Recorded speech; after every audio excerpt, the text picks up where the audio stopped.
इमरान और जिब्रान ने भी तस्दीक कर ली थी कि ये वही चंद्रकांत गुजराती है जो हकीकत में मुसलमान पाकिस्तानी जासूस है और अरसा 25 बरस से दुश्मन के मोर्चे में बैठा अपनी ड्यूटी अदा कर रहा है और जिसकी फ़ोटो पाकिस्तान से रवाना होते वक्त इन दोनों को दिखा दी गई थी।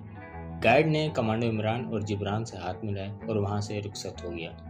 इसके जाने के बाद लंबी दुकान में बना हुआ शाहजी उर्फ चंद्रकांत गुजराती का दफ्तर बिल्कुल खाली हो गया।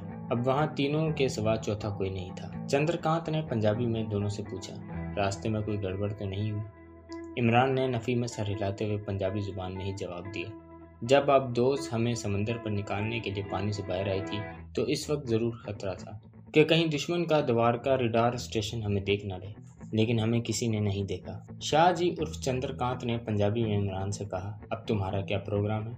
इमरान ने कहा, हमारे बारे में तो तुम्हें रिपोर्ट मिल चुकी होगी कि हमारा क्या प्रोग्राम है। चंद्रकांत कहने लगा, मैं तुम्हारी जुबान से सुनना चाहता हूँ। कमांडो इमरान बोला, हमारे मिशन का खुफिया नाम मिशन यू बोट है, 29 रखा गया है, यानी मिशन आबदोस 29।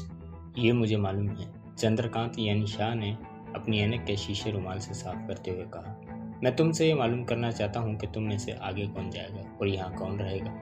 इमरान ने कमांडो जिब्रान की तरफ इशारा किया और कहा, कमांडो जिब्रान पीछे रहेगा, मैं यानी कमांडो इमरान आगे जाऊँगा। शाहजी उर्फ चंद्रकांत गुजराती ने ऐनक आंखों पर लगाई, मैला सा रुमाल वास्केट की जेब में डाला और कहा, क्या तुम्हें इस हकीकत का एहसास है कि तुम्हें किस कदर अहम और किस कदर खतरनाक मिशन पर भेजा गया है?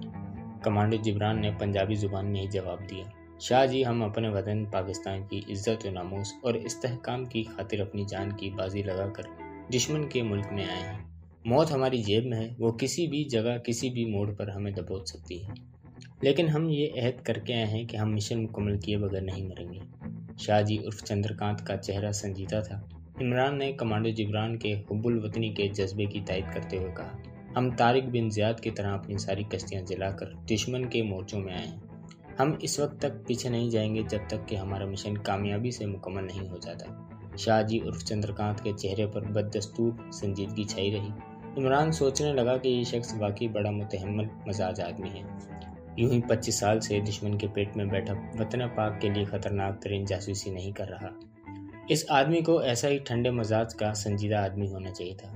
अब चंद्रकांत इमरान की तरफ मुतवज्जा हुआ और कहने लगा, तुम जब यहाँ से आगे अपने मिशन पर रवाना हो जाओगे तो ये बात हमेशा याद रखना कि तुम्हारा मेरे साथ किसी किस्म का खुफिया पैगाम रसानी का कोई राब्ता नहीं रहेगा। मैं अपने पास खुफिया पैगाम रसानी के लिए वायरलेस या रेडियो ट्रांसमीटर रखने का खतरा मोल नहीं ले सकता। याद रखो, एक कमांडो जासूस की सबसे बड़ी कमजोरी इसका खुफिया ट्रांसमीटर होता है, जिस पर वो खुफिया कोड जुबान में अपने मुल्क को रेडियो सिग्नल भेजता है।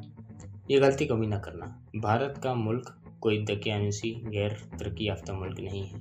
ये एक जदीद और आला टेक्नोलॉजी वाला मुल्क है और अब वो एटमी ताकत भी बन चुका है। इसके लिए ख़ास तौर पर हसास इलाके में अजनबी सिग्नल पकड़ना और ये मालूम करना कि रेडियाई सिग्नल कहाँ से नशर हो रहे हैं कोई मुश्किल काम नहीं है। कमांडो इमरान ने कहा, मैं इस हकीकत से बेखबर नहीं हूँ, लेकिन आपको जब कोई रिपोर्ट या पैगाम पाकिस्तान भेजना होता है तो आप कौन सा जरिया और कौन सा तरीका इस्तेमाल करते हैं? शाहजी उर्फ चंद्रकांत एक दो लम्हे इमरान की तरफ देखता रहा, फिर अपने सामने रखा हुआ रजिस्टर बंद करते हुए बोला, ये मैं तुम्हें नहीं बता सकता और आइंदा इस किस्म का अहम काना सवाल मुझसे करना भी नहीं। I am sorry. इमरान ने फौरन माजरत पेश कर दी।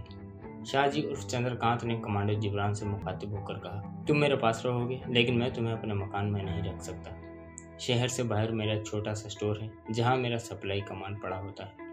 इस स्टोर के साथ ही चौकीदार के लिए कोठरी बनी हुई है। इत्तेफाक से मेरा पुराना चौकीदार शदीद बीमारी की वजह से काम छोड़कर अपने गांव जा चुका है। तुम वहां बतौर नए चौकीदार के स्टोर की हिफाजत करोगे और रात को कोठरी में रहोगे। करीब ही एक कॉलोनी है, वहाँ छोटे छोटे होटल भी हैं, वहाँ तुम्हें खाने पीने की हर शय मिल जाएगी। फिर वो इमरान से मुखातिब होकर कुछ कहने लगा तो पार्टीशन की शीशे की खिड़की में से देखकर बोला, कोई बात ना करना।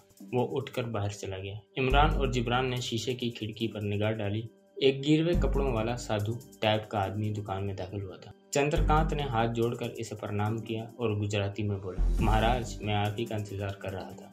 और इसने जेब से कुछ सिक्के निकालकर साधु के हाथ में तांबे का जो प्याला पकड़ा हुआ था इसमें डाले और हाथ बांध कर कहा, महाराज, इसे स्वीकार करें। साधु ने हाथ उठाकर शाहजी उर्फ चंद्रकांत को आशीर्वाद दिया और दुकान से निकल गया। चंद्रकांत वापस आकर बोला, आज मंगलवार है, ये लोग तांबे के प्याले में तेल डालकर दक्षिणा लेने आते हैं। इसने एक नज़र खिड़की के शीशे पर डाली। वहाँ से बाजार में गुजरते लोग नजर आ रहे थे। चंद्रकांत ने इमरान की तरफ मुतवज्जा होकर कहा, तुम आज की रात मेरे ऑफिस के ऊपर जो छोटा सा कमरा है वहाँ सोओगे।